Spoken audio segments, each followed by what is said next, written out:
प्रगटे अवध राम सच्चिदानंद, तब से दिन दूना बढ़ा घर घर में आनंद। अब आगे जैसा हुआ सुनिए वही चरित्र, दशरथ के दरबार में आए विश्वामित्र। कौन हो? विश्वामित्र। हाँ, बोले राजन ध्यान दें, सुन कुछ मेरा हाल, ऋषियों की रक्षा सदा करते हैं भूपाल। विश्वामित्र आए कि राजा साहब आओ तो ध्यान दो, सब संतन की रक्षा तो ऋषि राजी लोग करते हैं। क्या कही उनने, सुनो कि मैं यज्ञ जिस समय करता हूँ, दुख मुझको निश्चर देते हैं। निश्चय मतलब राक्षस। पूजा सामग्री हवन कुंड सब नष्ट भ्रष्ट कर देते हैं। याज्ञ उनसे यदि युद्ध करें तो यज्ञ कार्य सब खंडित है। फिर धन वाले न लड़ूंगा मैं, यह प्रण भी मेरा निश्चित है। कि अगर कोई संत लोगों से लड़ा था तो हमारा यज्ञ सब खंडित हो जाता है। हमारो प्रण के धनुष बाण हाथ में नहीं लिए।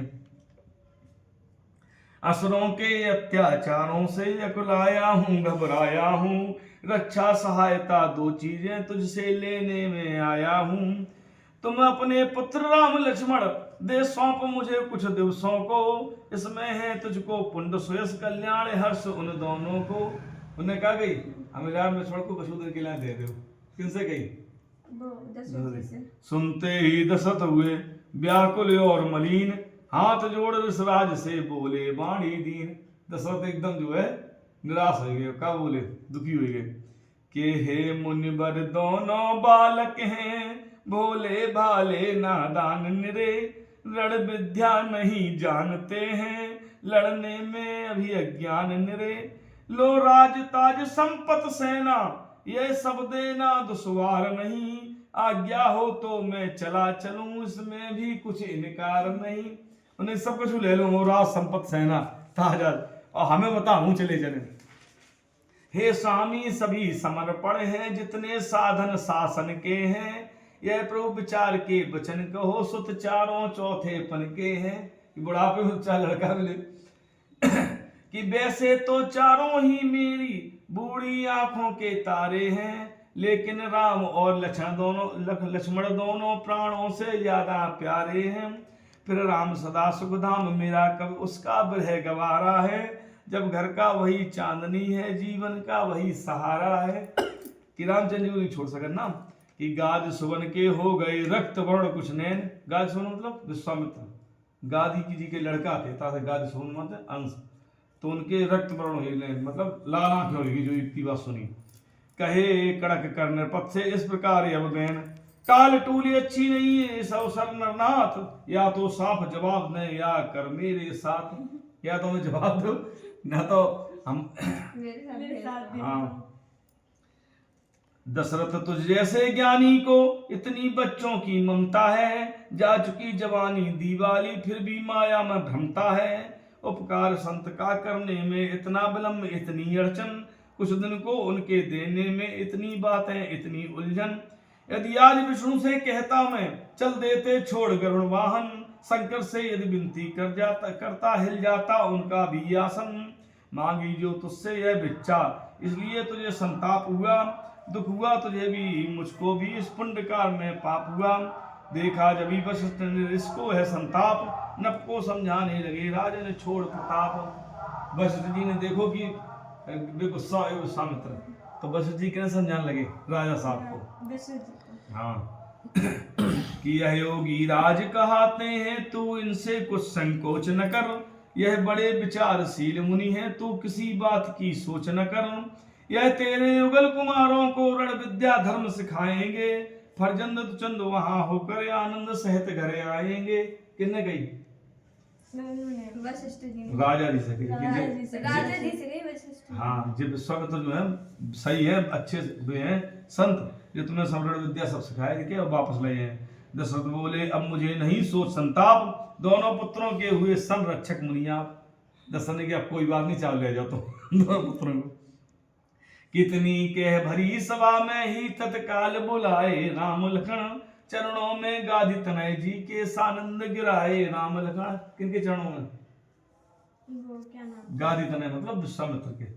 तनय माने लड़का हो, गादी माने गादी किसी थे उनके लड़के थे, गाद के लड़का। लो हाथ में इनका हाथ नाथ, ये दोनों भोले भाले हैं, यह फिक्रा याद रहे भगवान मेरे नाजों के पाले हैं। पितु का आशीष प्राप्त कर माँ से ले वरदान, जिस सेवा को चल दिए दोनों ही बलवान। अब चल भाई कौन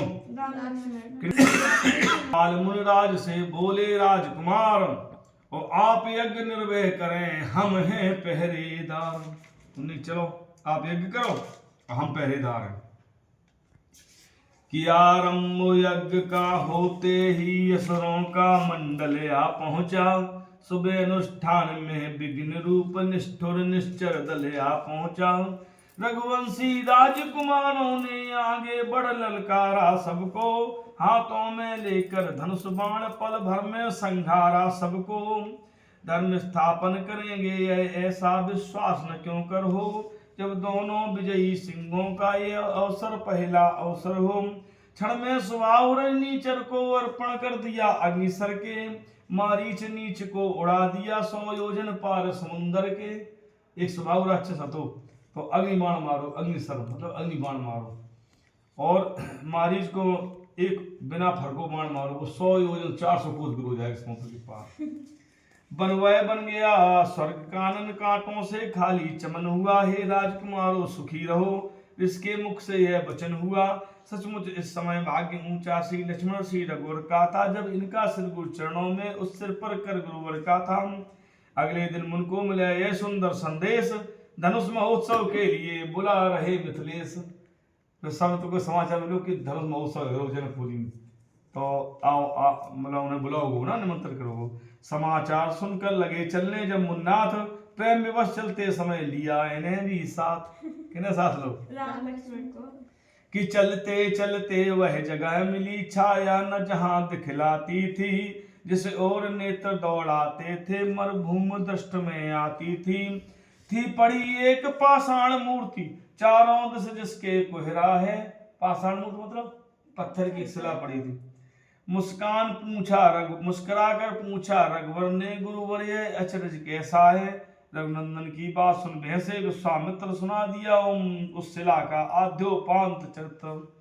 फिर कहा कभी गौतम तीर्थी अब शिला साप की बात मारी है, सबसे उपराम हुई है आकांक्षा एक तुम्हारी है।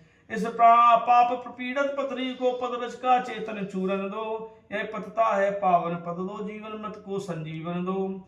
छुआ चरण से शिला को राघव ने तत्काल, कैसे छुओ? पैर से। पदरज लगते हुई गौतम नार निहाल, हुआ हिल्या नारी का इस प्रकार उद्धार। मन चाहा वर प्राप्त कर पथपुर गई सिधार। आगे चल 2 दिन रहा गंगा जी का नहान, राजकुमारों ने दिया वहां बहुत कुछ दान। बस